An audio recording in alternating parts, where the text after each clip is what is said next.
जय हिंद सभी स्टूडेंट को। स्वागत है आप सभी छात्रों का आज की क्लास में। प्यारे बच्चों, आज की क्लास में हम क्लास 10 के व्याकरण विषय के वीवीआई ऑब्जेक्टिव क्वेश्चंस को याद करेंगे, जो आप सभी बच्चों के मैट्रिक परीक्षा 2025 के लिए बहुत ही इम्पोर्टेंट है और बिहार बोर्ड के लिए भी बहुत ही महत्वपूर्ण है। तो सभी छात्र क्लास को अच्छे से देखिएगा। चलिए क्लास को शुरू करते हैं और पहले क्वेश्चन को देखते हैं। आज की क्लास का पहला क्वेश्चन है प्यारे बच्चों, र तथा ऋषि का उच्चारण स्थान क्या होता है। क्वेश्चन पढ़कर आप लोग अगर समझ गए हैं तो आंसर बताएंगे। बहुत ही वीवीआई क्वेश्चन है तो आंसर बताना है। क्वेश्चन है र तथा ऋषि का उच्चारण स्थान क्या होता है। ठीक है प्यारे बच्चों, तो यहाँ पर इस क्वेश्चन का जो सही आंसर हो जाएगा वो हो जाएगा मुद्रता। ठीक है, तो याद रखना है आपको। अगर क्वेश्चन पूछे कि र तथा ऋषि का उच्चारण स्थान क्या होता है तो आंसर बताना है मुद्रता। चलिए अगले क्वेश्चन को देखते हैं। अगला क्वेश्चन सही बच्चों के लिए है कि निम्नलिखित में घोष वन कौन सा है। ठीक है, अगला वीवीआई क्वेश्चन सही बच्चों के लिए। क्वेश्चन समझेंगे और आंसर बताएंगे कि निम्नलिखित में घोष वन कौन सा है। आंसर क्या होगा इस क्वेश्चन का प्यारे बच्चों। आंसर अगर यहाँ पर देखेंगे तो इसका हो जाएगा ह। ठीक है, तो याद रखना है घोष वन कौन सा होगा। यहाँ पर आंसर हो जाएगा ह। चलिए अगले क्वेश्चन को देखते हैं।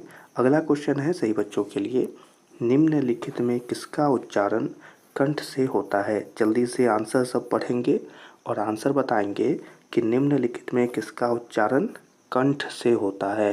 तो आंसर क्या होगा यहाँ पर। अगर आपने पढ़ा तो आपको आंसर मिल गया होगा कि आंसर हो जाएगा प्यारे बच्चों ख। ठीक है, ख जब आप पढ़ेंगे तो इसका उच्चारण कंठ से होता है, तो याद रखना है। ठीक है, और आंसर बना कर आना है आपके परीक्षा में।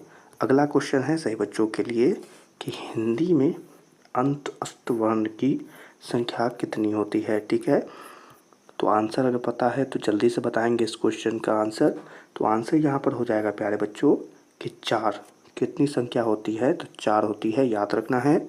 अगला क्वेश्चन सही बच्चों के लिए कि य को किस वर्ण के अंतर्गत रखा जाता है। वीवीआई क्वेश्चन से बच्चे आंसर बताएंगे। क्वेश्चन समझ गए तो य को किस वर्ण के अंतर्गत रखा जाता है। इस क्वेश्चन का आंसर जो हो जाएगा प्यारे बच्चों वो हो जाएगा अंत अस्त व्यंजन। ठीक है, तो अगर पूछे कि यह किस वर्ण के अंतर्गत आता है तो आंसर बता देना है अंत अस्त व्यंजन। अगला क्वेश्चन सही बच्चों के लिए यह है कि निम्नलिखित में अघोष वर्ण कौन सा है। देख रहे हैं क्वेश्चन बहुत ही वीवीआई है, तो आंसर बताएंगे अगर क्वेश्चन समझ गए हो कि निम्नलिखित में अघोष वर्ण कौन सा है। तो आंसर जो हो जाएगा प्यारे बच्चों यहाँ पर इस क्वेश्चन का हो जाएगा च। तो अघोष वर्ण कौन सा है तो आंसर बता देना है च। अगले क्वेश्चन को देखेंगे प्यारे बच्चों। अगला क्वेश्चन सही बच्चों के लिए यह है कि श का उच्चारण स्थान क्या होता है। जल्दी से क्वेश्चन समझेंगे और आंसर बताएंगे कि श का उच्चारण स्थान क्या हो जाएगा। तो यहाँ पर इस क्वेश्चन का जो आंसर हो जाएगा प्यारे बच्चों वो हो जाएगा तालु। तो ठीक है, तो याद रखना है श का उच्चारण स्थान क्या हो जाएगा। तो याद रखना है तालु। अगले क्वेश्चन को देखेंगे। अगला क्वेश्चन सही बच्चों के लिए बहुत ही महत्वपूर्ण, ई का उच्चारण स्थान क्या होता है। अगला वीवीआई क्वेश्चन पढ़ेंगे और आंसर बताएंगे ई का उच्चारण स्थान क्या हो जाएगा। जल्दी से पढ़े। ई आपको आंसर मिल गया होगा कि ई का उच्चारण स्थान भी तालु हो जाएगा। तो याद रखना है ई का उच्चारण स्थान क्या होगा, तो याद रख लेंगे तालु। अगला क्वेश्चन सही बच्चों के लिए आ गया है। क्वेश्चन है ल का उच्चारण स्थान बताइए। वह बहुत ही वीवीआई क्वेश्चन है, तो आपको क्वेश्चन पढ़ेंगे और आंसर बताएंगे कि ल का उच्चारण स्थान क्या हो जाएगा।